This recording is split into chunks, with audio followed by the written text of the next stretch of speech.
ये बाबा ये बाबा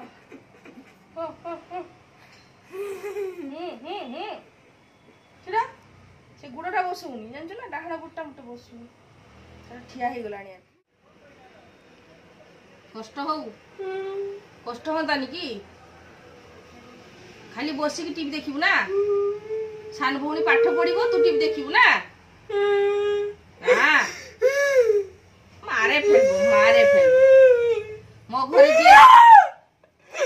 ମୋ ଘରେ ଯିଏ ରହିବ ସେ କାମ କରିବ ସବୁ କିଛି କରିବ ଚାଲते ହବ ଏଥର ଚାଲते ହବ ବସା ଗୁଡ଼ ବସା ଏରକ ବସ ଇନି ପିନି